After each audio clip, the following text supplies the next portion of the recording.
Wake up with us every morning. We'll bring you news at its peak. Accurate and factual report.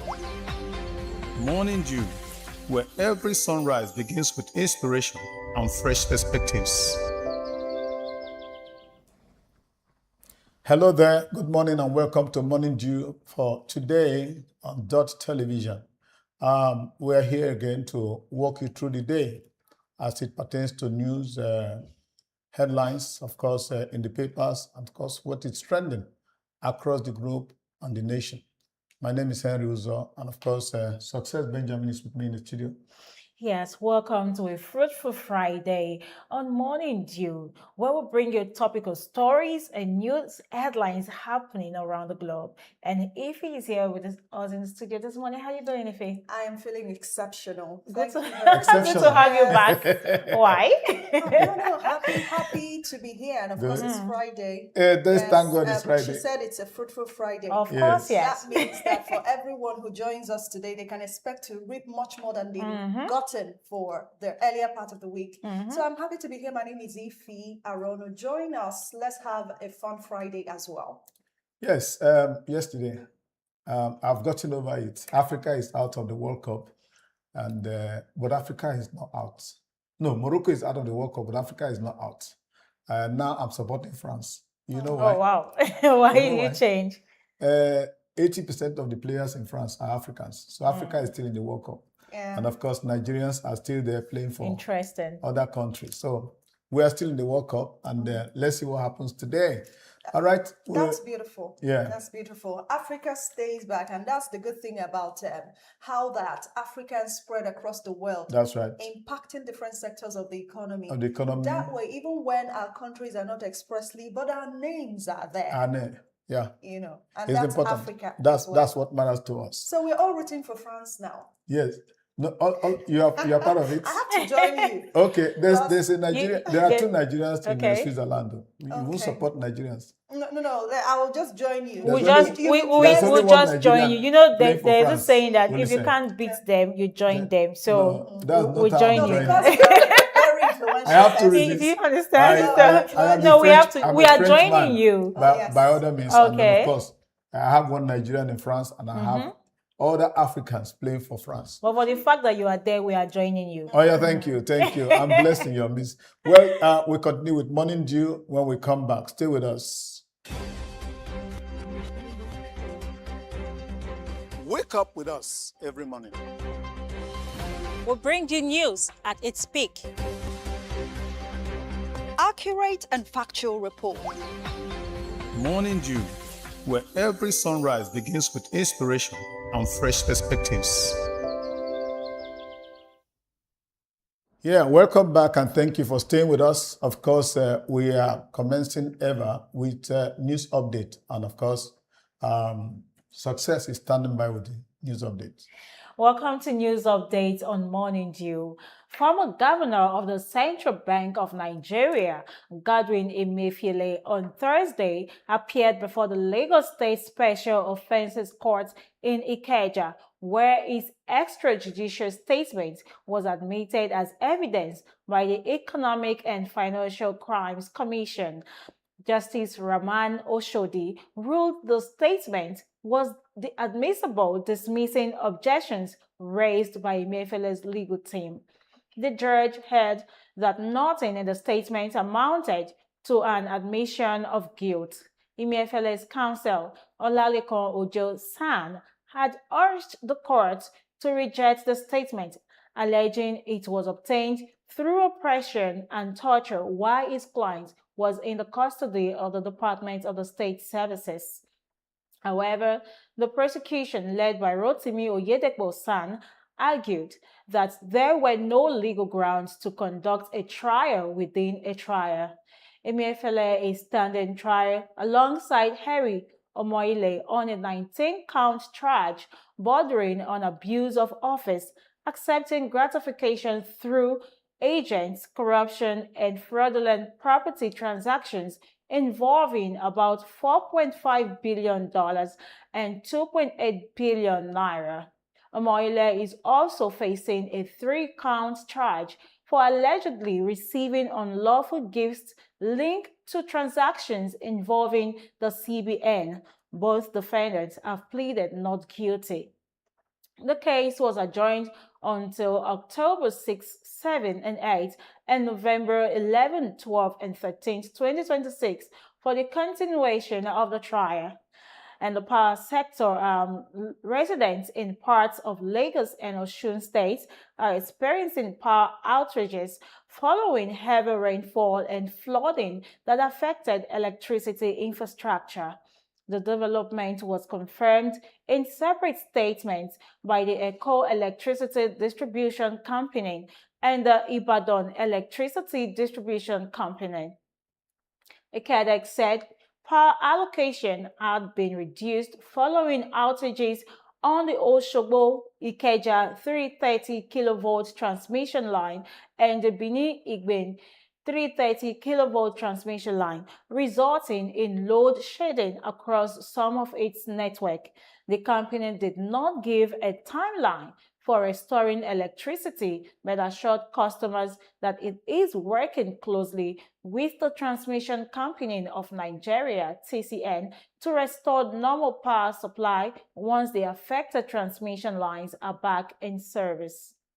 ECADEC thanked customers for their patience and promised to restore power supply as soon as the faults are resolved. Now in entertainment, Nigeria's singer Brimo has renewed his public disagreement with fellow artist Burna Boy, saying he still feels offended by the Grammy-winning musician. Speaking during a recent podcast appearance, Brimo said the long-running dispute between them remains unresolved. He insisted he would never mention Burna Boy in his songs again and claimed the matter had become personal. The feud dates back to 2023 when Brimo accused Burna Boy of borrowing ideas from his work. Burna Boy later responded in a freestyle that referenced Brimo, further fueling the public disagreement. Now on sports, Arsenal have stepped up their pursuit of Brazilian midfielder Bruno Guimaraes as manager Mikel Arteta looks to strengthen his squad ahead of the new Premier League season. The Gunners have monitored the 28-year-old for several months and had also considered a move for former Newcastle United midfielder Sandro Tonali. However, Tottenham Hotspur have already completed the signing of Tonali in a deal worth an initial £92.5 million, making Guimaraes Arsenal's top midfielder target. Reports indicate that during early discussions, Guimaraes' representatives were informed that an offer of around £60 million could be enough to begin formal negotiations. Although Newcastle United are yet to receive an official bid, Arsenal are expected to submit a fresh offer in the coming days. Meanwhile, reports suggest that Guimaraes has informed Newcastle United of his desire to leave the club this summer, boosting Arsenal's hopes of completing the transfer. This version is concise, easy to pronounce on air, and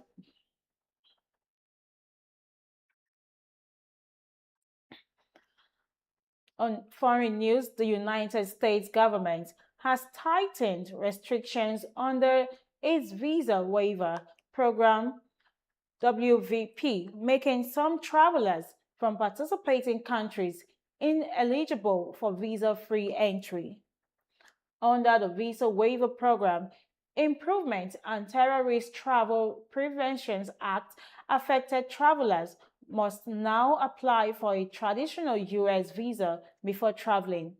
According to the U.S. Department of State, the restrictions apply to citizens of VWP countries who have traveled to or been present in North Korea, Iran, Iraq, Libya, Somalia, Sudan, Syria, or Yemen on or after March 1st, 2011. The rule also covers those who have visited Cuba on or after January 12, 2021. In addition, individuals who hold dual nationality with any of the listed countries are permanently barred from using the electronic system for travel authorization known as ESTA and must instead apply a visa through the regular processes. And that's it on news updates on Morning Dew. Stay with us, and when we return, plenty more to come. Wake up with us every morning. We'll bring you news at its peak. Accurate and factual report. Morning Dew, where every sunrise begins with inspiration and fresh perspectives. Yes, welcome back. And of course, we go into paper review. We start with the headlines. The first we are looking at is the Daily Independent. Nothing must happen to Peter Obi, El-Rufai, Atiku wants. Mba urges financial autonomy, tech backing for state policing. The banner headline on the Daily Independent says, Reps to FG halt Cameroonian military incursions into Nigeria. Ask FG to summon South African envoy over killing of Nigerians. Also, we have another flurry of headlines. Nigerian stocks set for global revival after key S&P move. FG to Nigerians. No Ebola cases in the country. Stay vigilant. Terrorism financing. Miyetti Allah president arraigned over alleged $2.63 million complicity. Then, of course, finally, why I refuse to pay 300 million naira ransom for my brother by Governor Lawal. And moving on to the nations, this Tinubu reviews security strategy with military chiefs to sustain gains. That's the front page of the nation. And also we have ADC to review fuel subsidy removal if elected. CAC set to enforce directors' disclosure rule from August 1st. PDP lacks structure to win presidential elections, says Wike. House seeks review of bilateral relations with South Africa. And that's it for the nation. Let's move now to New Telegraph. And above the masthead, we have this interesting headline. Henry, please. Success. Look at this. Telecoms. Amid hardships, subscribers spent 1.147 trillion naira on data in just 4 months. Please, we need to write out that. Cost review. And still above the masthead, ABID approves $260 million for section of Trans-Saharan Highway in Nigeria. The major headline we have today on New Telegraph is about insecurity.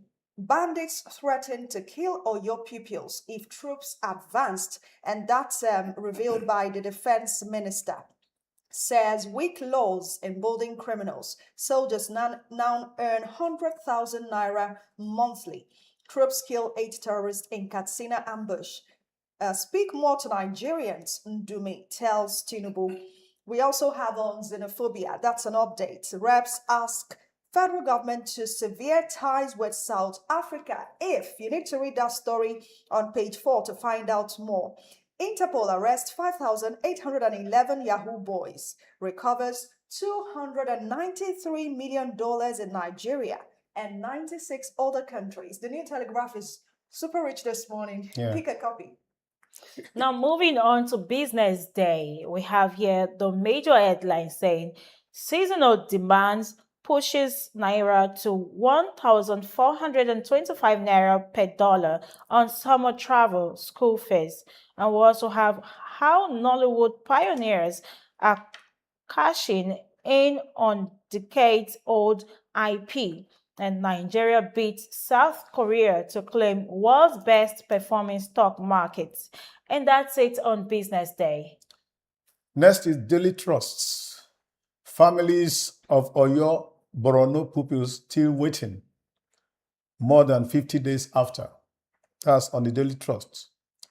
S Code of Conduct Tribunal Chair remanded over alleged fraud. U.S. releases names, photographs of Nigerians on deportation lists. How thugs killed Islamic teacher in Bauchi. That's all we have. Okay, we take this. Nigeria's stock overtakes South Korea as world's best performing. Moving on to Pointer, NEL Fund disbursed 1.5 billion naira to 6,129 students. And the major headline here say, after 2 years delay, Senate approves 400 billion naira for Police Trust Fund. Then we have on the rider here, Waive Hills Oboriwori over 22.69 billion naira Udu ECN road project. And that's it for the Pointer. Let's go to Nigerian Tribune and find out what's there. Above the masthead, U.S. publishes names, photos of 124 Nigerians facing deportation over criminal convictions. That's on page 4. Senate approves 404 billion naira Police Trust Fund budget for 2025-2026. The major headline on Nigerian Tribune, State Police Governors seek fiscal judicial reforms. State policing requires tactical precision, not political emotions. That's coming from XCDS Irabo. Parties race to upload candidates on INEC portal as submission ends tomorrow. Commission to publish particulars of President and National Assembly candidates August 1st. Upload of governorship and state assembly candidates begins July 18. And I always like to mention health. E-cigarettes can cause lung oral cancers, and that's coming from researchers. E-cigarettes. E-cigarettes. Yes. Okay. So now they have got to the next level. We're talking of e-cigarettes. All right, Okay. next is the Daily Times. Of course, Daily Times says DSS plotting to jail me. Sowore is the one alleging, as journalist Zainab Sadiq arraigned. That's all we can take on the Daily Times. And moving on to Guardian, the Guardian front page, the major headline they say, House/funds change fortunes, realities of real estate business. And also we have xenophobic attack, reps reject calls to suspend ties with South Africa. State police discordant turns as governors, senators for one abuse. And we also have Tinubu meet security chiefs as ADC insists FG APC focused on polls. And that's all we can take for the Guardian. And the Punch is re-echoing one of the headlines you just mentioned about the meeting between the president and service chiefs amid troops' salary backlash. That's the topical story on the Punch. And we have these writers, president in closed-door engagement with security chiefs as attacks persist. Veterans orders fault soldiers 100,000 naira wage, demand comprehensive overhaul. Tinubu's Easter pay review promise to security personnel yet to materialize. And on 2027, which is topical, Tinubu unveils grassroots movement, defends economic reforms.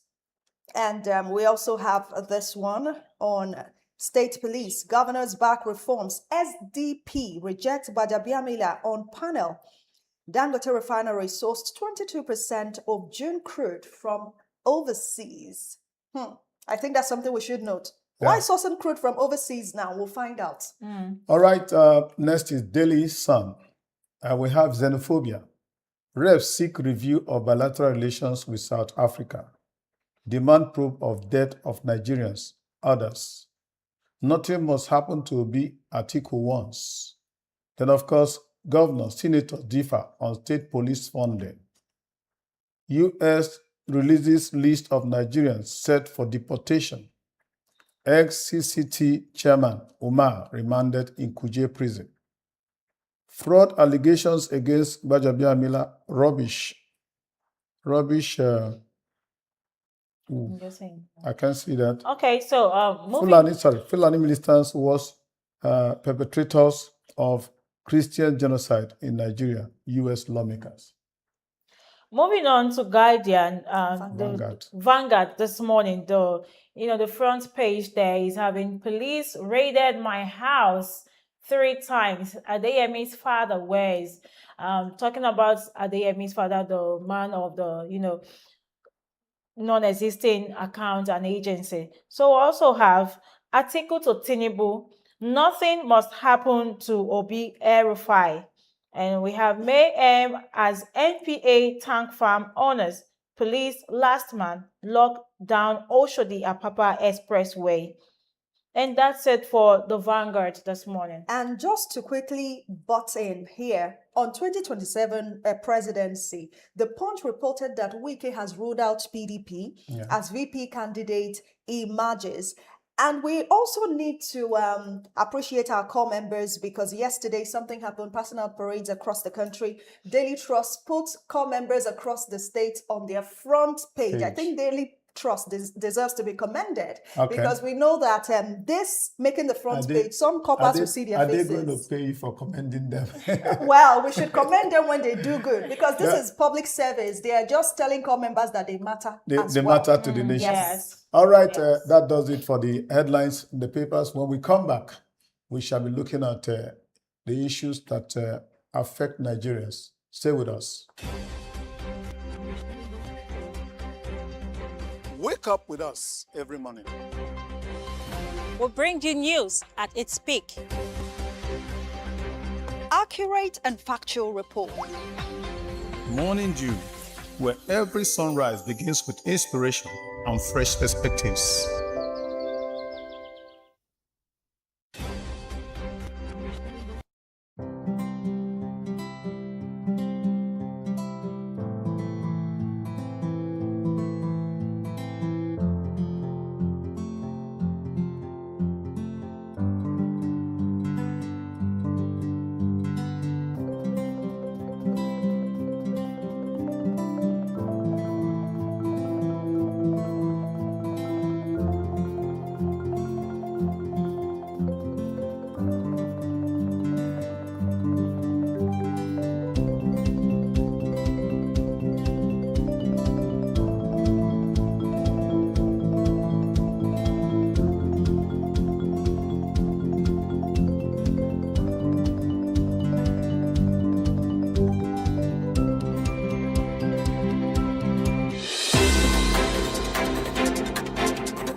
Of Asaba, where the street tells the stories every single day. From the corridors of powers to the decisions shaping governance and politics in Delta and Nigeria.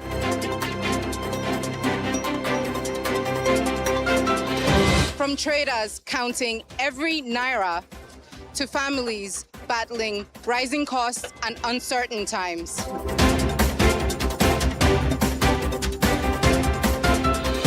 From football pitches to sporting successes to the major developments making the headlines all over the world. And from the untold human stories, the struggles, victories, resilience, and hope of the everyday Nigerians. This is the news beyond the headlines. Dott TV News are your trusted window to stories that truly matter to the people. Here, we don't just report events, we tell the human stories behind them.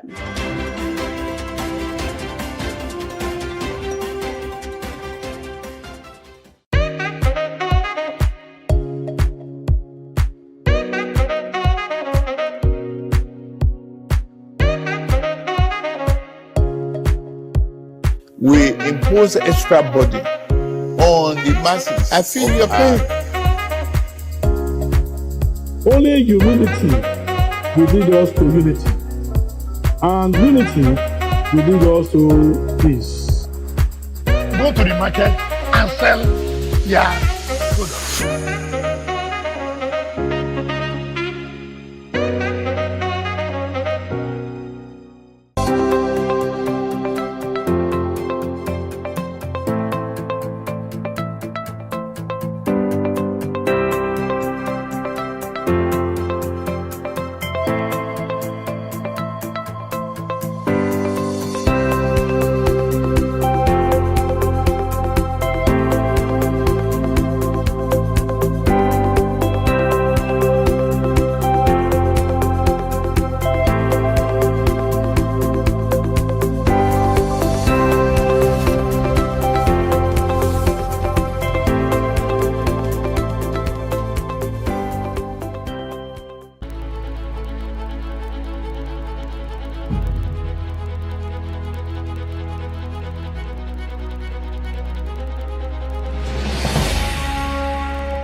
Wake up with us every morning.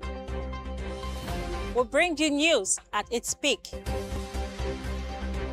Accurate and factual report. Morning Dew, where every sunrise begins with inspiration and fresh perspectives.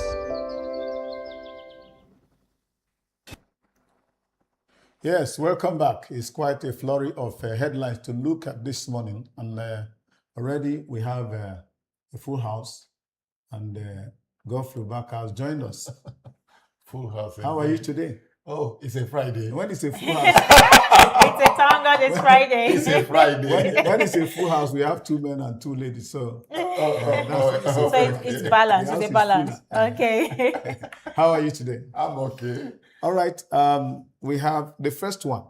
Tinubu is meeting with security chiefs, still on the issue of security.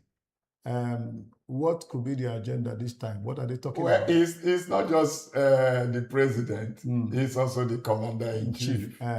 And Meeting them at this time. Like some of our younger ones will say, in the security issues, things are not smiling now. Okay. Things are not looking up. They're not looking up. Yeah. So the meeting was timely. He needed to meet with them. Okay. And there is a backlash because the defense minister, in the person of General Christopher Musa, came up to say that the average military officer, not really military officer, but soldier, that they are receiving a minimum wage of 100,000 naira. And since that time, there's been a whole lot of backlash asking, can people sacrifice their life when we are fighting such a crucial battle against insurgency? With that salary? With that, is how motivational is a salary of 100,000 naira?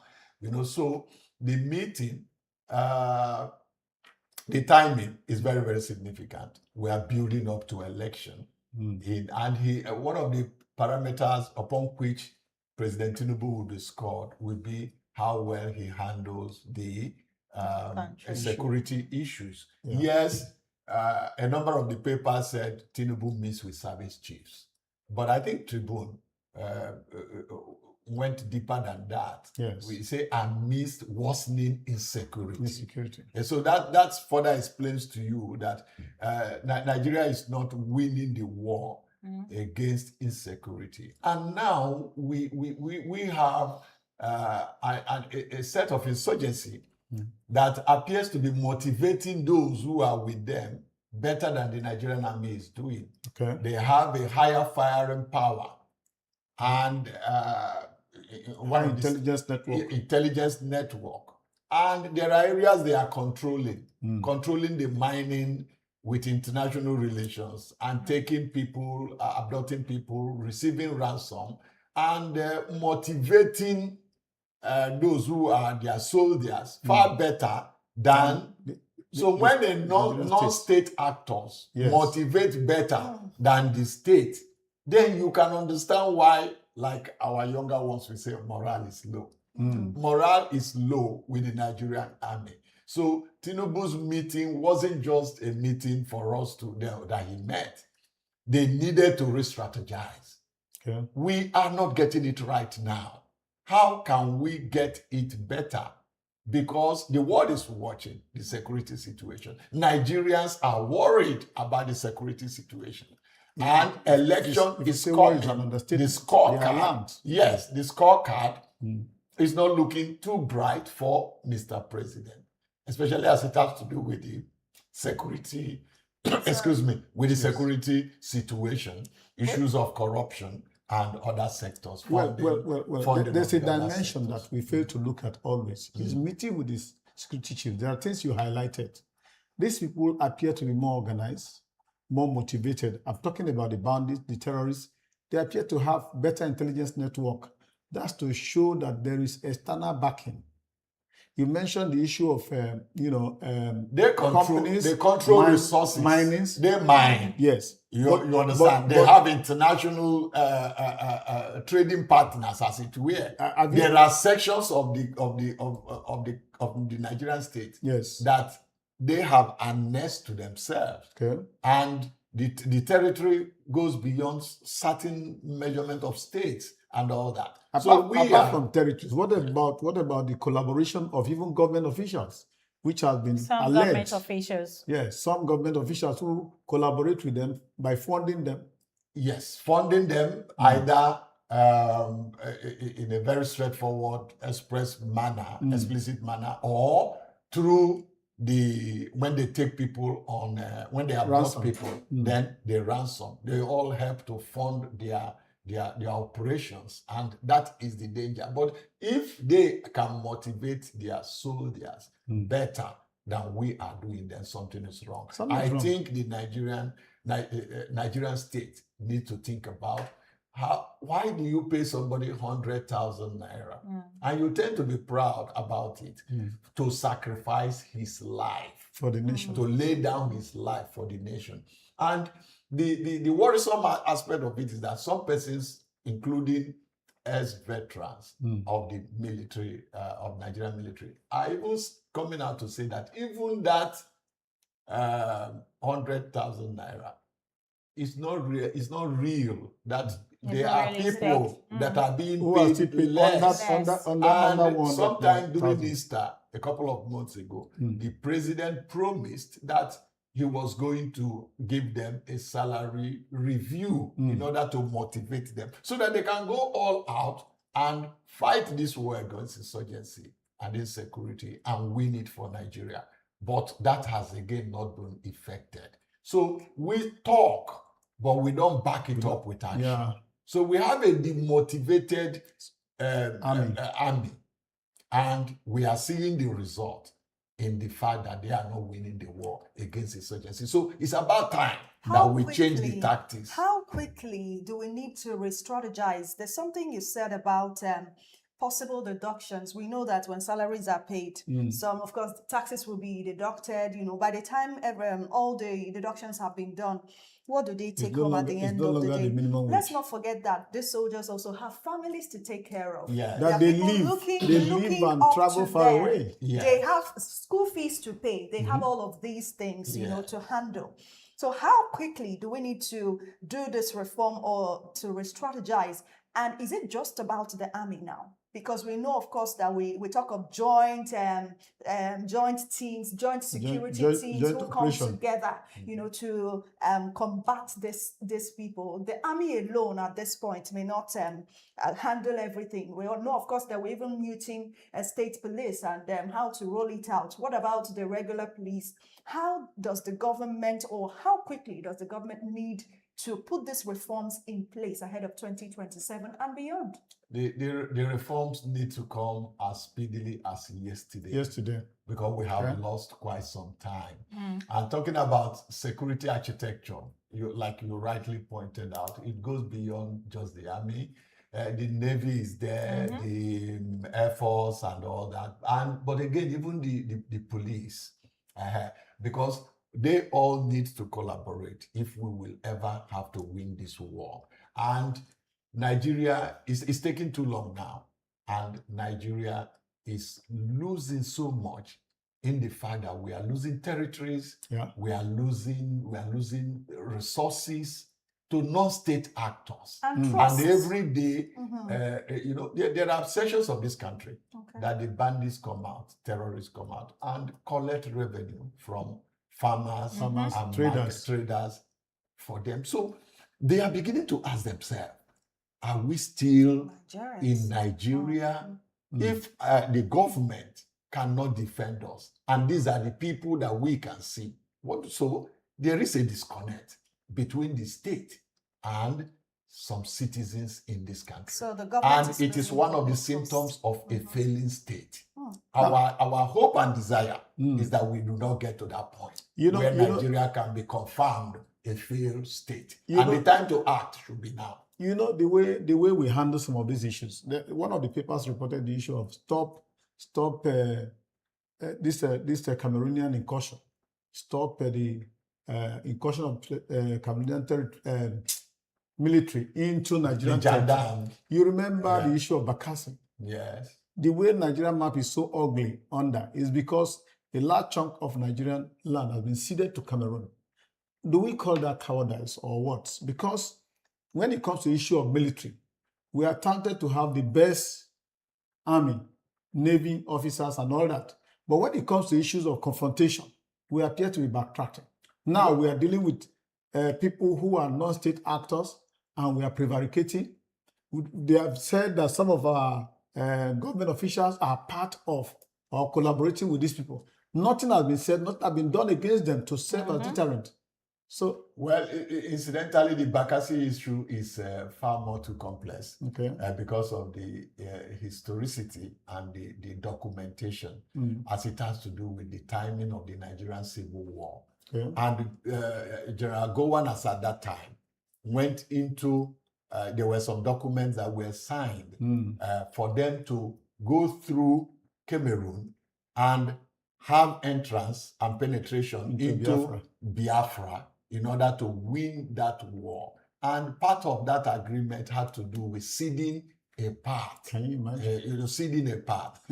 So those documents were ready, were available, so that even when we try to cry foul and go to United Nations, those who knew about those documents knew that no. Incidentally, it's still a betrayal of leadership. Bakassi, and there are Nigerians who, though English speaking, and they could just see it. And the way the French gendarmes, the way they treat Nigerian traders and the relationship there is not something that we should talk about. Nigeria is seen as a giant of Africa, but when a giant appears to be failing, having cliff exactly, then any Lilliputian around could just want to come and wee on you, and that's what is happening currently. Talking about this insecurity thing, instead of just pushing our soldiers out there into the bush to like sending them like a sacrificial lamb, because this bandits or this whatever their names are, they have weapons. And how do they get those weapons? Yeah, they are better armed. Better because armed. They are better so organized. Can't the federal government they do also not suffer the backlog of the burden of bureaucracy, and they have things at stake. They are getting support from everywhere. Support from everywhere. So even including the some of the who day claim to be part of the current government. Are giving them support because of lack of trust. The only thing that could have weaned us from that very ugly circumstance would have been show leadership, show credibility, that's right, show trust. Because in the midst of this, we are still funding and fake agents, exactly, making more people to lose trust, become distraction, and reminding us of that Achebe's great work of things falling apart, and so the center cannot hold. We do hope that the center holds someday. All right, talking about how bandits get their funds. Lawal, that's Zamfara State Governor, says he rejected 300 million ransom demand for abducted brother. 300 million, that was as far back as 2019. Okay. Yes, that I think he came out to in a public forum to explain that people should not Be quick to pay be ransom. quick to pay ransom. What about where they are killing people? Yes, that's the dilemma. delay. That's the dilemma, because he who wears the shoe knows where Knows where it it pinches. pinches. He talked of his brothers who were held and that they asked for 300 million. That was in 2019. But that he asked them to kill his brothers. He asked them that, I don't have that money. Kill the that even though he had that money, that he wouldn't fund them because it ran counter to what he believed. Yeah. And that they held his brothers for 3 months and eventually released them. Then the question is, how many Nigerians are of that psychological mold? How many Nigerians are of that psychological disposition to allow a relation of yours to be held captive? To be held captive for 1 night, 2, 3, 4, 1 week, and 3 months. 3 months. You know, so he may have been made of a steel. He may have had a conviction. And we thank God for him that it ended the way he did. His brothers returned. Yes. And that in some way validated his position, vindicated his resolve not to pay ransom. But the question is, how many Nigerians would take that position, take that kind of very risky position? You know? On a lighter note, we were told somewhere in the southeast that somebody's wife was kidnapped, and they reached to the husband and asked, we have your wife here. And he asked them, which of the wives? He said, we have your wife. How many do you have? He said, I want to know which of them, that I have several wives. And they said, your wife that has this phone number, is it? He said, oh, very terrible woman. You can as well kill her.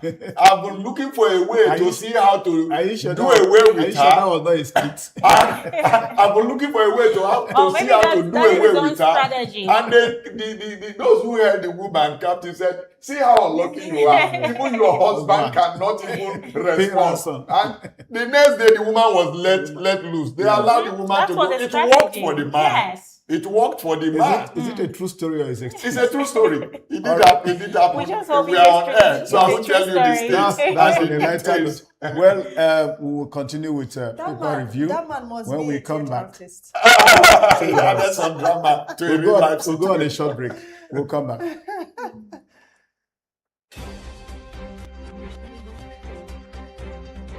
Wake up with us every morning. We'll bring you news at its peak. Accurate and factual report. Morning Dew, where every sunrise begins with inspiration and fresh perspectives.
Yes, welcome back.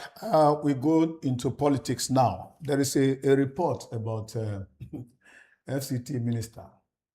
Yes, on weekend. Yeah, he saying that had his press conference yesterday. PDP should not think of winning the presidency or becoming, giving us the president.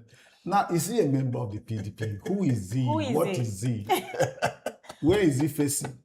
The wicked man. Okay. Which mandate is he standing on? Well, as they paid them, in the sweet us, as in the sweet us, in the paid them.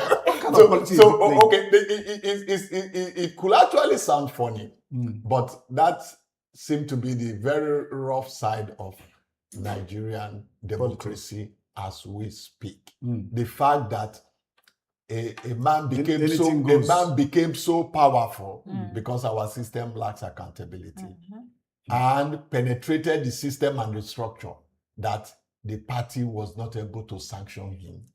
You know, it all started when he wanted to be the presidential candidate for PDP. He didn't get it, and eventually even the vice presidential candidate went to one Okowa, Ifeanyi Okowa of Delta State instead of himself. He felt betrayed and decided to fight dirty. You know, he had 5 governors with him. They were meeting in London and all that. And eventually, one of them did say that he promised Tinubu that he will hold down PDP. And that is exactly what he stated. Hold down PDP. Hold down PDP. So PDP is an extension of APC. Exactly. Hold down PDP. So what he is now telling the world, in a press conference that he addressed yesterday, it was broadcast live, is that PDP should concentrate on putting his home in order and see if they can go for 1 or 2 governorship positions and not contemplate going for presidency. Because as far as he is concerned, there is no vacancy. On your mandate. There's no vacancy in Aso Rock. And that, if that had come from somebody, a card-carrying member of APC, we can understand. But coming from a supposed leader of an opposition, PDP, it is not just a paradox. It's in some way it's as ludicrous as it's frightening, because it shows that we are not getting it right. Now, where does he derive his power from? This weekend to speak the way he speaks. In a democracy, to act the way he acts, in a democracy, from Abuja to Port Harcourt. In a democracy, He's the minister power. of FCT. What do you expect? In a democracy, power belongs to the people. Okay. We don't want to go into the details of how he installed a godson and how he fell out with his godson. Even the godson is threatening him. And how he, the extent he had gone, and how the president had to, state of emergency was declared for 6 months. Yeah, where were that? And how the president had to call meetings to reconcile between him and his godson and all that. And the question is, in a democracy, practice the way democracy should be. Should an individual be greater than a state? That's what I'm asking. Where then lies the power of the people? Yes. And if we are strong men, then how can our democracy be sustained? Those are the dangers. Okay. And until we try to sort them out, we may not be making the kind of progress we think we are making democratically speaking. Let's contextualize this, because it is advised that when a president comes into power, when President Tinubu came to power, that he was supposed or expected, in the spirit of sportsmanship, to involve other parties by distributing appointments so that everybody feels like this is our government. So there is no winner takes it all. Exactly. Yeah. So we can say that it was good politics to bring a person like Nyesom Wike into his cabinet. And some would say that he has done well. We see on the page, sometimes the newspapers are completely bought, talking about projects that he's doing at the federal level there. And then we have also seen that he has been powerful, clearly powerful, and aligning with the president as much as aligning with the PDP. So apparently he has been in 2 parties at the same time. I don't see him as aligning with the PDP. I see him as a spoiler there. The appointment of Nyesom Wike as Minister of the FCT by the Tinubu presidency at the time it was done. Do you see that as a strategy, an early strategy by the president of the day to also, or to scuttle the opposition from that end? Was it an early strategy? Rewind a little and you go back to the campaign, the build-up of the campaign and the election. And you find out that, he was supposed to be in PDP, but he had 5 governors and they were meeting. And they were working for Tinubu. So the appointment of Wike as Minister of the Federal Capital Territory wasn't per se good politics. It was compensation, payback time for bad politics. Okay. That you betrayed your party to see me. Because we saw a situation where, as governor of Rivers State, he refused to allow other political parties use the stadium to campaign. Well, so much democracy is so not much just for what Wike. happened on election day. Yeah. But if you do not give the opposition the equal level playing ground to sell their manifesto to the people, then the democratic process, democracy is a process, a way of doing things, is already getting scuttled. And it's not good enough. So much on Wike. We see how this pans out as time goes on. 1.14 million naira spent on data by Nigerians who are poor, supposedly. Yes, and that's from telecoms over the past 4 months. On data, on 4 just 4 months. How do you see us? Well, where's our priority? It's essentials. Yes, we eat, we need to clothe ourselves. Shelter is still important. But don't forget that we are in an IT age.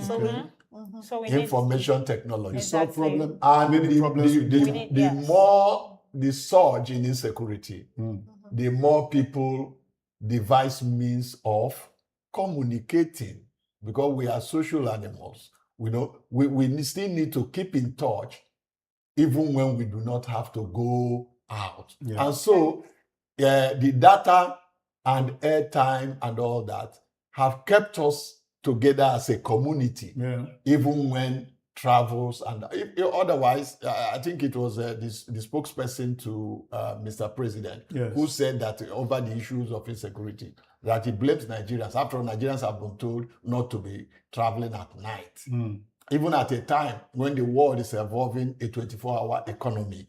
You understand? So we travel with our data and our we now travel with our subscriptions and our data. Do many things with it. And don't forget our children in schools. There are a number of them. We are in an age, the Gen Z age, who, some time ago, you will see a parent who go to Onitsha to buy cartons of books, and you ask, what is your son studying or your child studying, and you mention one course like that. These days, a smart child with a good iPhone, not stone phone, like your guest told you, with a good phone, can download whatever he or she needs in order to study a good course and pass. And data, so data goes in. So data is life. So it's permissible. The way some people will say water is life. So for the basic needs of humans, we had 3 before, but we're adding a 4th one. So we now have food, clothing, shelter, and data. Data is life. There's one of the service providers that what can you do without data? Is that data is life. Yes, really? Data is life. What can you do? What can you do without data? All right, finally, we're hearing of e-cigarettes. If not that behind the camera, a little explanation was given. I was taken aback because when I hear E, that is electronic, that is internet, that is something that does with the airwaves. So e-cigarette to cause cancer. Do they need to say it? Anything smoke causes cancer now. And it's also another strong irony that even when the packets very explicitly states there that smokers are liable to die young, with the warning and showing you the ribs and the skeleton of people who have become victims. Yes. We still see people who the peer group influence. They want to have a taste or habit out of curiosity. How is this? And eventually they get hooked. And along the street, you are seeing. We had a traditional ruler who visited here and talked of how his community had to set up a rehabilitation center. So we have not just a drug kind of scourge in the society now, but the society is faced with how do we unhook those who have been hooked. I know you are addicted to a couple of things.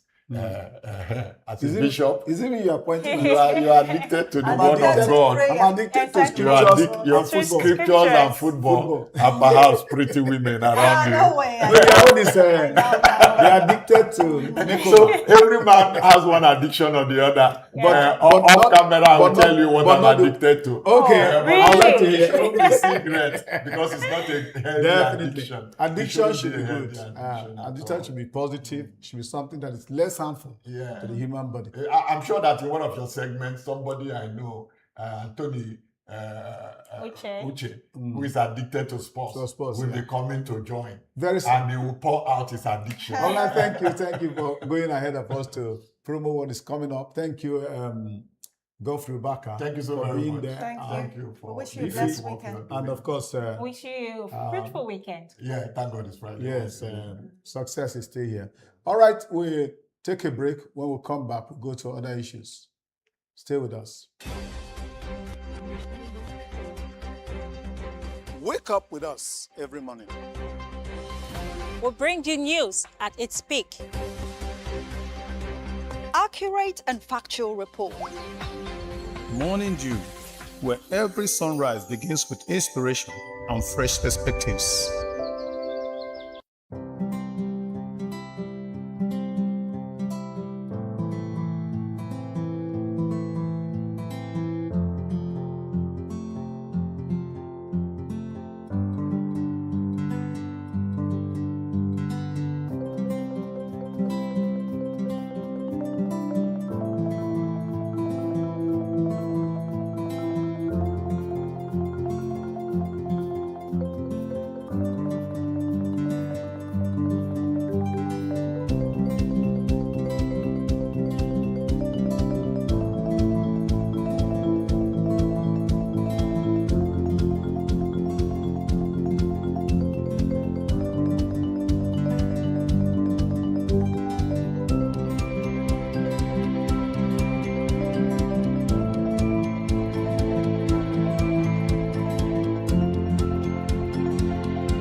Welcome back, and of course, we are on to sports updates. By now, every African has seen that we have come to the end of the road as far as 2026 FIFA World Cup is concerned, because Morocco, they are out. But I'm consoled myself because Africa is still playing. Most of the countries still have Africans playing for them. Nigerians playing for them. That's how I welcome Anthony Uche to the studio. Yeah, you're welcome. What do you have for us today? Quite a few things. Starting off, like you already introed, the World Cup. Finally, all of the officially recognized African countries, because there are some that are not officially recognized, like you said. Yes. One of them even beat the official one yesterday. But all of the officially recognized African nations have now been knocked out of the World Cup. And perhaps the best of them, the most represented of them, Morocco, ultimately fell short yesterday in the game between Morocco and France. And yeah, a very good game all around, but France never really looked threatened at any point of the game. They were just in total control from start to finish. And for Morocco, I don't want to call it an anticlimactic end to their tournament, because I think they've had a good tournament and they've been knocked out by perhaps the tournament favorites themselves, aside from Argentina. A lot of people will be looking at France to go on to win the World Cup, made back-to-back World Cup finals in 2018, which they won. 2022 they lost, and they're here again with arguably, alongside Portugal, one of the most studied squads in Europe and the world, all over. So Morocco, going into that game yesterday, were not favorites, and they played out as we expected. So that being considered, Morocco had a good tournament. They lost to not just any country, they lost to tournament favorites. Yes, France of all people. And the game itself started off really well. Like I said, France in control from start to finish, but at some point the highlights was, of course, as you can see on the screen, the penalty Kylian Mbappe missed in the first half. Not necessarily missed, but the goalkeeper saved. Yassine Bonu, who has a fantastic record. He's considered only 2 of the 9 penalties he's faced in his World Cup career. That is astronomical when you think about it. A penalty save percentage of over 70% is mad, because to save penalties at the professional level is very difficult. But Bonu has a very good knack for saving, including penalty shootouts as well. So he proved himself a penalty saving merchant as well yesterday by saving Mbappe's penalty. But one thing you know about these superstars, one thing you know about the best players in the world, you can keep them for too long. You can't keep them for a very long time. You can only try as much as you can to keep them quiet for a while. And that was the case with France yesterday, because Mbappe missed the penalty spot. A lot of people's heads will drop. We saw that as well from Messi in the game against Algeria, where he missed the penalty, and then of course against Austria, where he missed the penalty and went on to score, and then against Egypt, missed the penalty, went on to score as well. So the best players in the world, it doesn't matter how much they miss, they'll just keep going and going and going. And that was what happened with Mbappe yesterday. Missed the penalty in the first half, and on the hour mark, the 60th minute, he scored the opening goal, which perhaps was even more difficult to score than the penalty itself, because look, as you can see on the picture, surrounded by a lot of Moluccas. Yes, but he still found a way to call the ball into the back of the net. That is what star players, that is what quality players do. And Mbappe did it yesterday. And that scoring was not enough for him. He went on to assist Ousmane Dembele, who scored a similar type of goal as well. But this time, as you can see on the screen right there, I think Bonu was a bit too far away from his goal.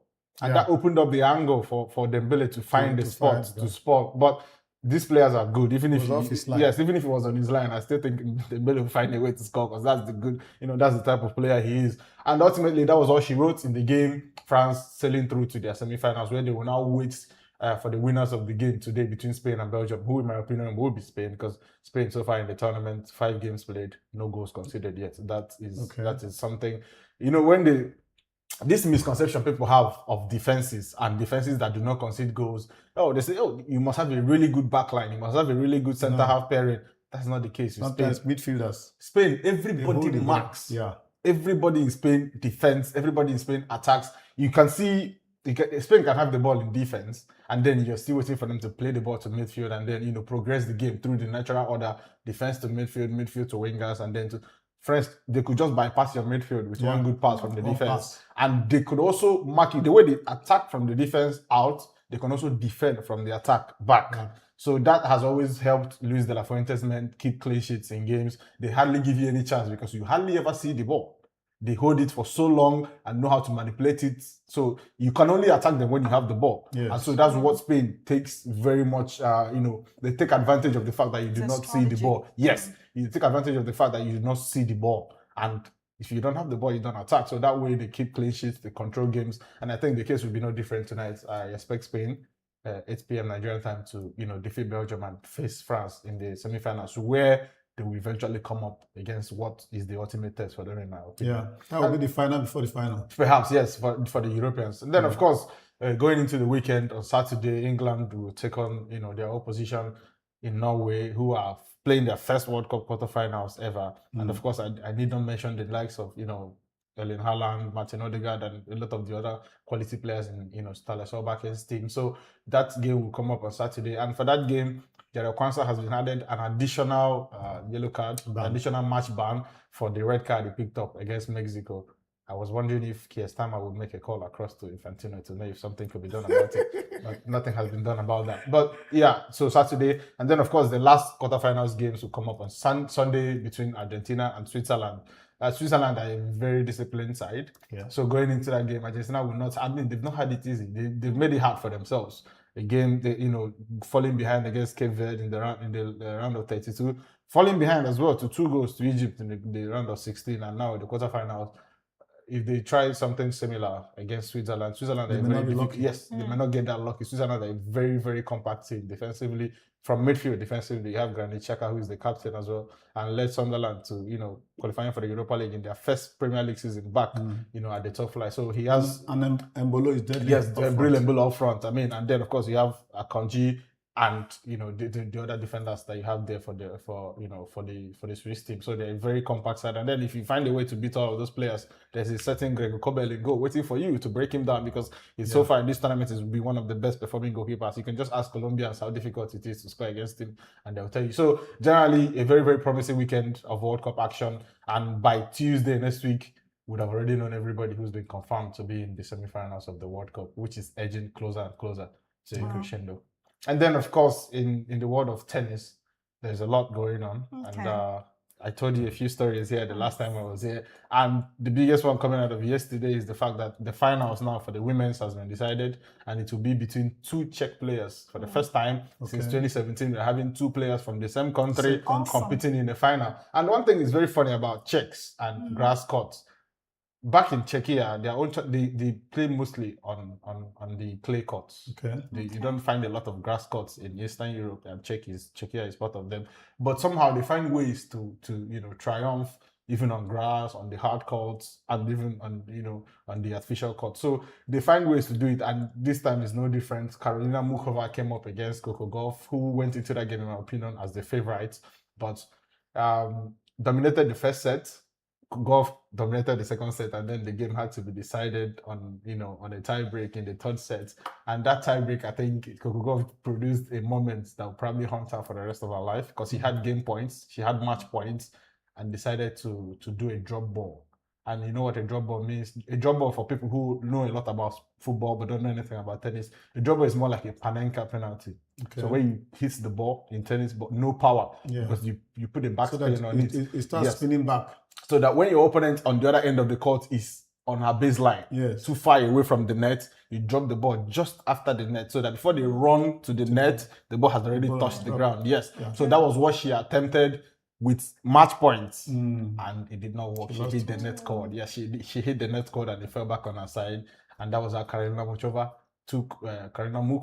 took the final game and qualified for the final. And for her compatriot Linda Noskova, she also did a very good job of withstanding Marta Kostyuk, the Ukrainian, who had a very good game. But when those things that happen, once you get broken in tennis, it's always difficult to recover, especially if you're up against very quality players. Yeah. And Linda, she's 21. She's playing so free, so happy, nothing really about, pressure and all of that stuff. So I think it's helped her. And for Marta Kostyuk, when I talk about pressure, she was also at the semi-finals of Roland Garros a few weeks back, and she lost, to the eventual champion, Mira Andreeva. So I think the pressure of coming off that semi-final also sort of reminded her, especially after she might have lost the first set, 6-4, she came under a bit of that pressure. And in the second set, it showed, and she got broken just once. And that's what happens when quality players break you just once. It can be enough. They don't need multiple breaks. Just one is enough, because it's hard for you to recover already, because they're quality players. And one funny thing about Karolina Muchova, who also qualified, like I said, the first game, she's allergic to grass.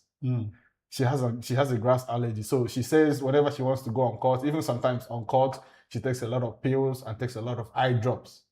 And then with all of that circumstance, she still goes on to win and qualify for a Wimbledon final. She will go into that final as a favorite. Grass and somebody should be allergic. I mean, don't you get scratched? Don't you get the grass to scratch you sometimes, especially when you are younger? But a lot of them roll on the ground for tennis players, because if you have to fall down to save a point, you do that. So, but for her, she says she has a grass allergy, takes pills and eye drops, and that all of that is limitation, but limitations only exist in the mind. And that was what she showed, making it to the final. And I think come Saturday, she's going into that game as a favorite as well. Like I said, Linda Noskova is younger and has never really had any experience of a final. On the other side, Karuna Muchova has an experience of a final that she lost in 2023 at Roland Garros against Iga Swiatek. But yes, it was a loss, but I think the lesson she took from that game would put her in good stead going into this final. So are they at par? Not really, no. I think she's just a bit over. Yes, she has a bit of an edge over Noskova. Yes, like I said, Noskova. But that's the thing. When I say Noskova is young and inexperienced, but that sometimes can also count as a positive because then it means there's no pressure on you. You're just going there to enjoy yourself, as we already saw with the young British man Otto Ferry. I told you about his story. That story is still going on because he's going to play the semi-finals today against Alexander Zverev, the defending champion from Roland Garros a few weeks back. If he beats Alexander Zverev, then there's a chance that something really fantastic could happen because on Sunday is his birthday. And he could be playing in the Wimbledon final. He wants to give himself he could be playing on the Wimbledon final on his birthday. Yes, but gift or not. Oh yes, because he could lose that as well. Let's root for a gift for him. Hopefully, Be positive. Yeah. All right. Now let's go back to football. How do you see the enthusiasm or the zeal of Africans now that we don't have a representative? Do you think people? I think it's only people like us that will still be watching that like football for football's sake. There are many people who are passionate because their team or the team they support is playing. Once they are out, it's like it's over for me. Yeah, let me tell you something. I think football is not necessarily that way anymore. Because even going into the tournament, as Nigerian, like you said, we can only be neutrals because there's no Nigeria at the World Cup. Yes. But people find some sort of inclination or attachments to other parts of the world. Yes. It could be France. Yes. I mean, a lot of Nigerians became Portuguese fans until Portugal got knocked out. Why? Because of a certain Cristiano Ronaldo. A lot of Nigerians are supporting Argentina because of a certain Lionel Messi. So, and then, like you said yourself, you're supporting France because you think a lot of them came from this part of the world. And then, of course, for some other reasons, including the likes of Kylian Mbappe's presence, so many other reasons. So there's just so many ways to support. Maybe supporting Switzerland, Akanji and the likes. Yes, yeah, exactly. So there are so many reasons for you. So if you really, really are into football, even if your country get knocked out, you find a way. Yes, you find something to keep you glued to the World Cup. Exactly that. Well, Anthony, thank you for always reeling out football facts, football history. When you come on board, you excite us in the studio. I'm sure our viewer is also excited hearing you reel out facts about football. Moving away from football, we'll go on break. And then, of course, when we come back, we attend to other things. Stay with us. Wake up with us every morning. We'll bring you news at its peak. Accurate and factual report. Morning Dew, where every sunrise begins with inspiration and fresh perspectives.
Entertainment, your weekly dose of pure fun. Airing every Monday to Friday, 2 p.m. to 3 p.m. Saturdays, 10 p.m. to 11 p.m. Only on Dott TV. Yes, welcome back. Leaving sports, we come to entertainment proper, because sports also is entertainment. And of course, we're looking at celebrity gists, and we have in our studio a wonderful lady who is of our entertainment desk, Kira Eke. Hi. How are you doing this morning? I'm all right. Good morning. So what do you have for us? Well, let me take you into my world of entertainment. A lot is happening, but I'm going to take about, maybe quite a few of them. Let's talk about it this morning. Okay. So we're going to start with the Forbes list, Okay. which just dropped about 2 days ago, or yesterday actually, sorry, beg your pardon.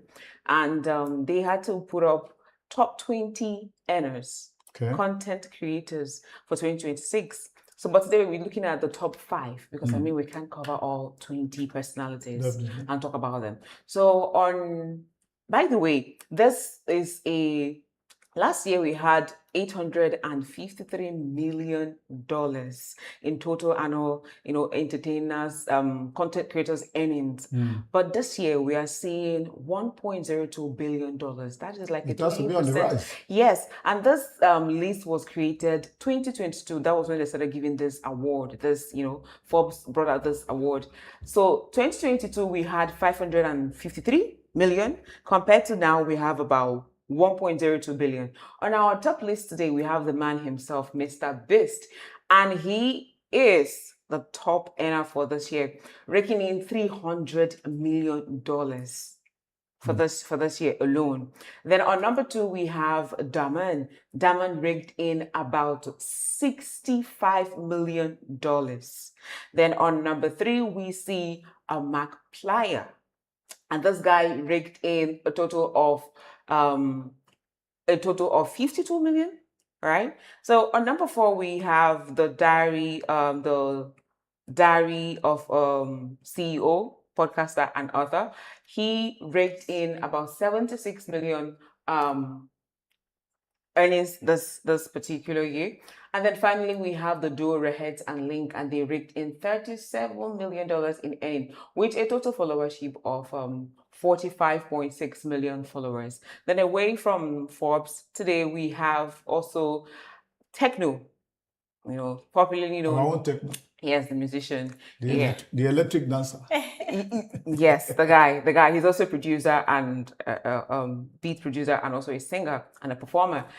He came out to say that the reason why his career paused was because of he had a tooth infection that caused him to pause his career from 2017-2019 period. He had to pause his career to go for a surgery when he developed a tooth infection. And then, according to him, he eventually had to go to the US to get that done. Right, because he couldn't find doctors or amenities in Nigeria to get that done here in our country. Right, and he said he had to give back. We have ear, nose, and throat doctors. So sorry to interject. Yes, we do. But according to him, he sourced for such, but he couldn't find them here in this country. Perhaps the level of professionalism needed for his kind of his case. Yes, the condition. His case.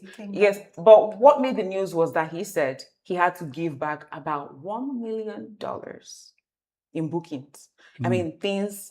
He couldn't fulfill the obligations. He couldn't fulfill the obligation, so he had to give back to. That refund. He had to refund. Yes, he had to refund. Over $1 million. Yes. Oh wow. He said $1 million.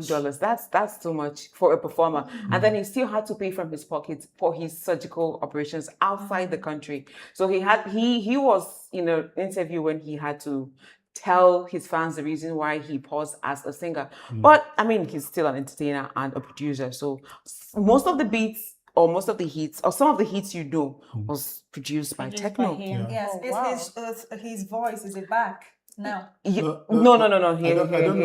Can not. you tell us some of the hits that he produced? Well, I know of his songs. We have Davido If. Okay. Which I don't know if you know the song. I mean, a man of you don't dance to. I listen to music. You say you're a bishop. Bishop's gone. There's one secular of the should not be. Give me love. No, that's his. Catch my That's song. his. That's his How own. can you say I don't know music?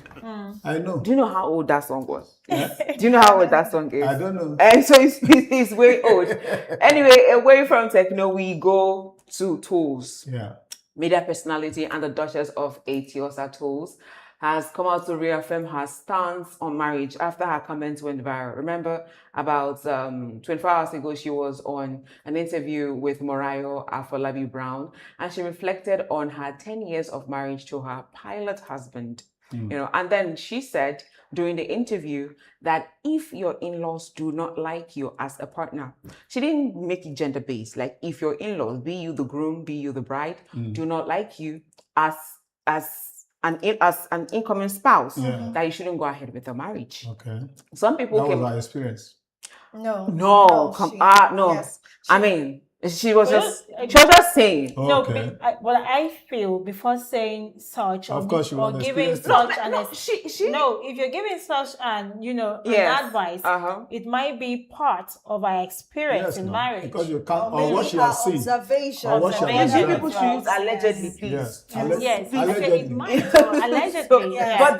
but you guys are saying out of speculation, but we don't know if it's Yeah. On Yeah. that show that she was on, Yeah. you know, because of the relaxed atmosphere, people reflect on different things, and sometimes it's not about their personal Exactly. experience. Or it's what they've observed with other people. I was about to say that maybe she has observed this with other people. Yeah. So when she dropped that comment, people came for her and said that why would you say that your in-laws should not even have any business in your marriage? And she was saying that it's not true.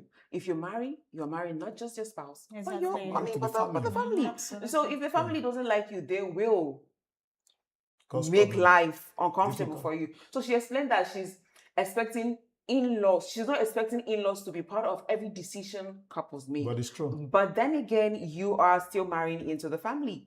So yeah, that's The what's happening. influences will But be I there. also think there's Yes. a way of finding balance into all this. Now that you have Yes. delved in, because that's my area. Now that you have delved, You mean marriage? Eh? You mean marriage? Yeah. Yes. Counseling, Okay. I It's believe. my area. Why I say it's Okay. my area is that I counsel people. Uh-huh. And of course, I've tried to keep my marriage for over 30 years. You tried Awesome. to keep. Yeah, I've tried. It's an effort you make. Of course, you have to constant make effort. Okay. Take that don't take that away. You must effort must be made because at the time you are going to marriage, you are loving. At the time you are in the marriage, you become responsible. The love should translate to responsibility. If not, you won't go far. Absolutely. Responsibility to your spouse, responsibility for your spouse. We can't talk about all that here now. But where I'm coming from is that the Bible says a man should leave his father and mother. Where problems come now is where you don't leave. At the time you are getting married, you must show maturity to let your parents know that you can handle issues. There are some people who are their mother's son always, and they don't. Once their mother says, "It's my mommy," Yes, Mommy's every boy. decision. then that means you are not ready Yes. to be the man of your house. They live bodily, but they don't live really. Yes, and there are some Yeah. ladies too who are very allergic to mother-in-law. They just carry that phobia in. And there's a reason why this is so, because they've seen cases of mother-in-laws It's wrong. always meddling in your marriage. No, not always. well, Every marriage is not the same. True. You can't use the same parameter to judge any marriage, But what is important is that at the time you want to get married, you show some level of independence, knowing that you are starting a family different from your father and mother. True. Then the wife different from your father and mother. When you operate in that parameter, of course, family has their place, but you have your place in the marriage. But Henry, I have a question. Yeah, Why is it only mother-in-laws that we have? Most of these cases, we see something as fickle as who is going to sit in the front seat? Should it be the wife? Should it be the mother? That you are all ladies and prospective mother-in-laws. I'm coming. Let me answer you now. Okay, all right. One thing we must understand. One thing we must understand is that women are emotional, men reason. Let's leave it there. Now let's go to the issue of these folks. No. Let's leave there. So we're not talking marriage. We're talking entertainment. Now let's come to techno. You talked about how that he had issue with his throat and he had to go for surgery. And now Is that to say that he's back now? Is he ready to perform now? He's just giving reason why he has constantly been in the background. Okay. But he has not given reason, or he has not given a go ahead that he's going to start performing now. But then again, before the whole stuff started, artists usually have songs that have not been unreleased songs in their, Yes, it's advice. Yes, so they do release it every once in a while. Maybe they don't have anything going on right now. They just drop one, and you think he just sang it then. He didn't. Some will tell you that the song that you guys are jamming to right now was created 7 years ago, 10 years ago, and you wouldn't believe it. I would just wait till when they count songs. Yes. Yes, they count songs. But his situation kind of made me start asking questions about, is it not better to tell people to have not just one source or one skill? Because imagine if he wasn't a producer. Okay. And he doesn't have other businesses. Maybe he will now be on social media asking for GoFundMe. And so that whole scenario begins the question, should we have multiple skills as young people? Of course. Not just as young government people. Is championing Yes, that with not just as young people. So everybody, you should have more than one skill or more than one business to bring food to your table. True. So on the Forbes list. At the Forbes. You are mentioning some amount of money. Outrageous I was feeling this. There was in dollars, how do they in manage foreign to earn all this? currencies. Is it all this followership on social media? Sponsorships, social media followers, going for events that they're being called. So all of this were brought together to make out the annual income. And this is separate from their personal businesses, because most of them do have studios and they produce movies, cinematic movies, right? And Mr. Beast is one man that over the years, he has constantly proved himself as a top dog in the content creating industry. He started in his room years back, and he made a time capsule kind of post in 2016 where he made the video and scheduled it to drop 10 years from the day he made it. Wonderful. And it just dropped this year. And in that 2016 video, he said, I don't know where this would meet me. I may not be here. I may be here. Wonderful. But I don't know how this page would be. But this is what I want this page to be. And it's like he spoke it into reality. It was prophetic. Yes. It was prophetic. Yeah, you can say that. So when people saw that video, they were inspired, to believe that the future can be bright. If you believe. They always say that the mind is bigger than what we actually use it for. Okay. So that actually showed that you can say it out, put it out, and the universe will listen. But then again, you need to walk. Just talk, sit down, they wait 10 years for as somebody who is a practitioner of the entertainment industry, what is the wisdom of publishing names of those and the persons and the money they've made and who made the highest amount of money? Is there any wisdom in it? It's not. Does he have a didactic undertone? Does he have a lesson to teach the public? Yes, it motivates. It motivates. Yes, it's just like saying Forbes under 30 CEOs, Forbes under 40 CEOs, or under, I don't think they have under 20s now. So it's like a category, yes. But this is like a category for content creator, and they just started it 5 years ago. So it's not even that old, and is making $1.02 billion.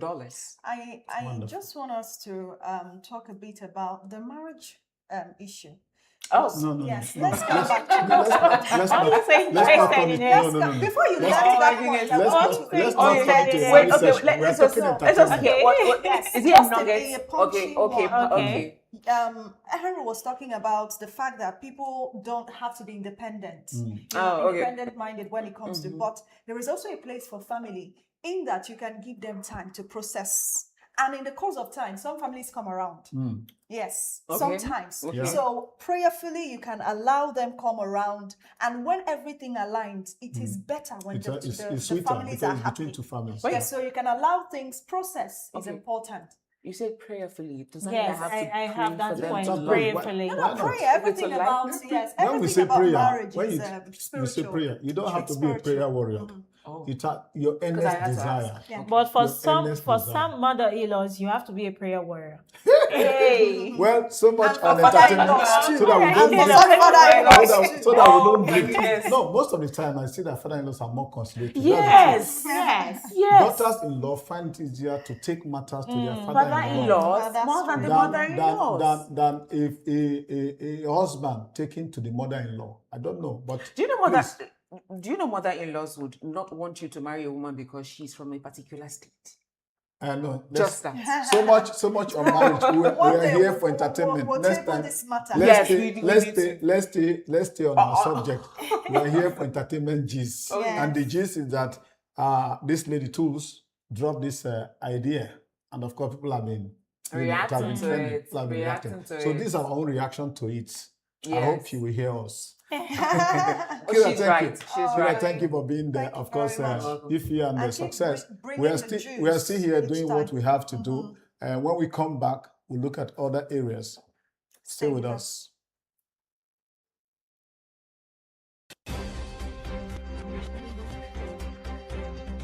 Wake up with us every morning. We'll bring you news at its peak. Accurate and factual report. Morning Dew, where every sunrise begins with inspiration and fresh perspectives.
From the corridors of powers to the decisions shaping governance and politics in Delta and Nigeria.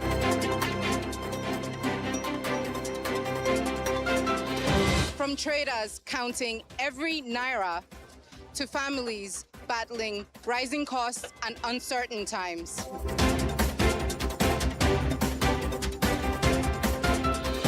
From football pitches to sporting successes to the major developments making the headlines all over the world. And from the untold human stories, the struggles, victories, resilience, and hope of the everyday Nigerians. This is the news beyond the headlines. Dott TV News are your trusted window to stories that truly matter to the people. Here, we don't just report events, we tell the human stories behind them.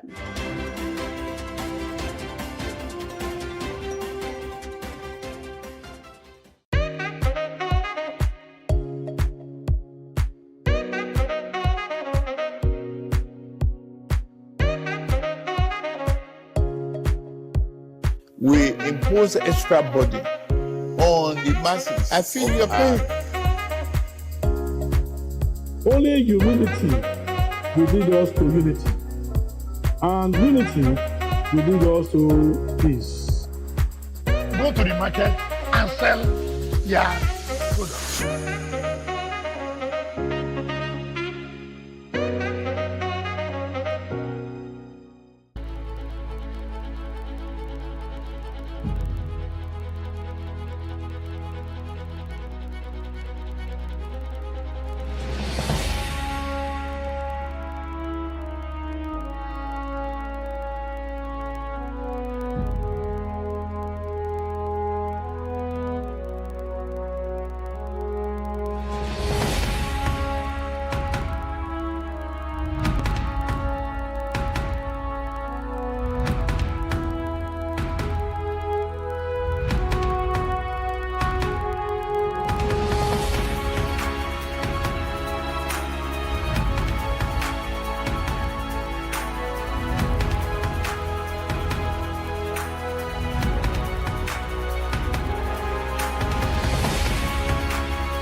Dott Entertainment, your weekly dose of pure fun, airing every Monday to Friday, 2 p.m. to 3 p.m. Saturdays, 10 p.m. to 11 p.m. only on Dott TV.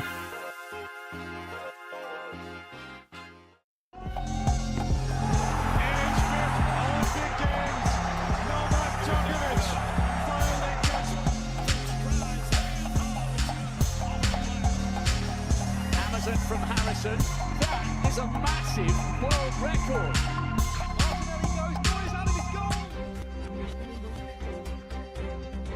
Wake up with us every morning. We'll bring you news at its peak. Accurate and factual report. Morning Dew, where every sunrise begins with inspiration and fresh perspectives. Yes, welcome back. Thank you for staying with us since the morning on Morning Dew on Dott Television. We have talked about a lot of issues, and we're winding down here, but some of the issues came up. The money we spend on data, success. You know, sometimes you don't realize how much you don't. I was talking with somebody yesterday, and I stopped hearing him. By the time I called him back, he said, my credit finished. I say, yes, that's how we do. You load and you think you still have, but you don't know how much you have talked. So, are you conscious of how much you spend on data? Sometimes I just try to be conscious of it. You know, I do what they call monthly or sometimes, you know, weekly subscription. So I can, you know, give a record of how much I spend on data. Yes. For the month. Okay. So with that way, when you have record of things you do and what you want to do, how you know, you plan your expenditure so you know what you're consuming for the month. Money wisdom. Yes. So what about you? Because can you really be disciplined this year? Because as it stands now, by our data we travel, by our data we visit, by our data we check on people. Many things are done. We also read data. So can you really be in control? Our office, as it were. It has become everything. Everything that you want to do, you're likely checking up, doing research, so you bounce back to it. Yes, one can be disciplined, especially when we have plans that cover for a period. I tell you, some people even have Wi-Fi that they've bought for longer periods, maybe 6 months or 1 year, so they're not troubled about data anymore. And but they can tell you. Yes, they can tell you exactly how much. And when you buy those bundles that way, it's likely cheaper. Okay. It's cheaper to buy for a longer period. Because you can also connect other of your gadgets to it as well. Exactly. And the thing with data is that it has become much more expensive than before. Okay. That is the major challenge, and that's why we're seeing that figure about how much we've spent over a period. So the telcos that are telling us how much we've spent on data should also think of reviewing the cost of data so that ordinary Nigeria, the average Nigerian, would be able to because everybody's get involved. data. Yes. Yeah, that way we will be giving everyone access. We'll be including everyone in the digital economy. Okay. Because when data continues to be this expensive, I tell you, we're excluding some people who would naturally have loved to be carried along. And by the time they drop the price of data, they are likely to bring more people into the net, as it were. And then when you have much more people, even when you reduce prices, there is a way that it increases the earning over time. So we're likely to see more earnings by telcos only if they reduce or drop the cost of data. All right. Another thing came across while we were here, especially from the, celebrity gist. All those people, they are calling their names. One is Mr. Beast. Beast. Beast, yes. Beast. Even his name is scary. His name is but scary. he's making a lot of money. His name is Olodo. Even with a scary name.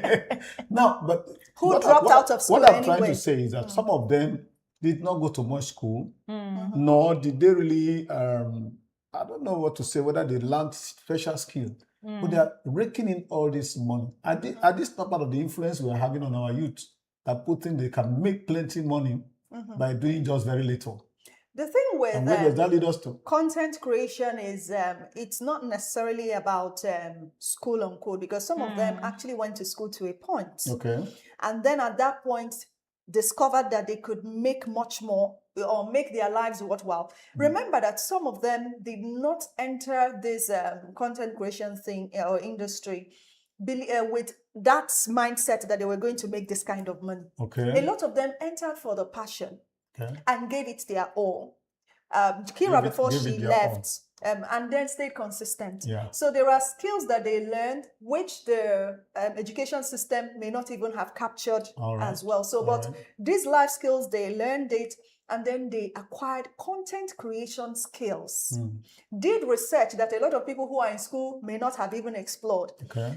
Remember, leaving school, or, at some point, some people say dropping out of school outside Nigeria is different from dropping out of school in Nigeria. The environment also matters. Yes. Yes, because the environment over there gives you ample opportunity, and vocational education is encouraged. Yes, they have a system that allows people to explore beyond the walls of schools. Okay. So that has helped the young person in Europe and in other parts of the country, to see that it is possible not to be in school, but to be better. Remember Mark Zuckerberg, who now he went from Facebook and he's acquiring most other companies. Everything. Yes, now we have Meta. Everything internet. Which, in fact, you can no longer, I'm sure that when they rate how much he has, they're not able to be specific about what he has now. We know his history. He does not come under Forbes list again. At some point, he had to leave school. Yes. He had to leave school. So some of these people, they find that when they discover their genius, they find that the school becomes too small because they cannot spread their wings. Yes. The other day we had a young man in the studio here that called himself Papa. Crypto Papa. Papa. Now, this issue of using the phone. In fact, the man called my phone Stone. There are phones, there are stones. Even amongst Android, there are those that are not smart. Now, this issue of using smartphone, I see that some of us we are natives to gadgets, because somebody like us, our time, you need to give us a lot of training. But there are some young people, they just give birth to them today. They know where to press to on phone. Of course. I don't understand. Of course. So is that an area that our youth can exploit to see whether they can make money? The reality, you're talking about cryptocurrency. Cryptocurrency and any smart, anything. Remember, I'm sure that you can remember Forex trading from your time. Forex was all the rage. I've never been involved in it. Whenever I heard Forex, my mind goes to the federal government and how they use our money to make money. Now, I've never known that individuals involved in Forex. That's foreign exchange, how currencies exchange against the other. So Forex trading is as old can be. Okay. Because for the longest time, Naira has been exchanging. They were not using computer. Well, at some point when phones came in, forex trading also came online. You know, but before now, even this is it drafts? Do you remember drafts? That thing, I'm told that thing was was forex. Oh, really? Yes. So I think that when Crypto Papa comes back, he's going to have to go back to how this whole thing started from the times of drafts. You know, at one point it was sports betting as well. That and was also puzzle. Our fathers would sit down and all those things they were doing. Casino. Yes, it was relating to something real. Okay. So when they tell you about crypto and all of this, these things are representations of how money has grown over time. So now we know money is a mix of exchange. The exchange is happening now in diverse ways. Okay. Now we have virtual money. That's what cryptocurrencies represent. For a person like me, I'm excited about things like this. Yes. Not because I actively trade, and it's not because I don't have digital assets, but because I know that this is the future. So for anyone who can, it's easy to learn this thing. So all you need to do is to pay attention to it, and it's not as if you must trade. And get somebody who will mentor me. Yes, you need someone to mentor you, but you need to give it your attention. You must need to give it your time. Because trading is where you can lose. Okay. You can actually buy digital assets and keep them. Exactly. Because you don't for your children. Because once you have children, this is the economy that they're going to play into. They cannot avoid it. Okay. So in as much as you're buying them stocks in the bank, you're buying other forms of assets, also pay attention to what's going on in the digital era. What is digital money? It's cryptocurrency. And of course, you can also do a bit of, just when you look at it, if it's like you have a... Initially there's a way, it makes your head spin. Yes. But have you noticed, like when you started learning French, it was like Japanese initially. But the more you looked at it... No, truth be said, when I heard French for the first time, I was excited. I had a passion towards it. But when you saw the writings, you didn't know what they were. No. So that's the same thing. By the time you're given the pay app, attention. Yes, you look at it maybe every morning. You just take 5 minutes to explore it. Before long, you'll be teaching us Bitcoin and all of that. I'm looking forward to that. Okay, so see your French alphabet. I think we tried something on this yesterday. We did French yesterday. And the later age. Now the later age takes the sound hash. Not hash. Ash. Like ash color. Yes. I've gone past that stage. Okay. So you've been there as well. H I G K L M N O P Q R S T U V W X Y Z. All right. That's a good way to end the day today. We started with English and we are ending with French. You can see that we are going places on Dott TV. Stay with us tomorrow when we come back. Ify. We're not coming back tomorrow. We're not coming tomorrow. Oh, stay with us on the flip side of the week when we come back. You see, yes, I'm not part of Thank God It's Friday. Yeah, I like working. You like working all day. Success. Yeah, it's been a fruitful day, and thank you for staying on the ride with us on Morning Dew. So don't go away. Wait for the programs. Yeah, much more to come on Dott TV. Yeah, bye for now.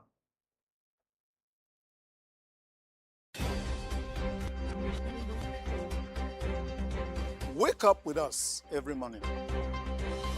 We'll bring you news at its peak. Accurate and factual report.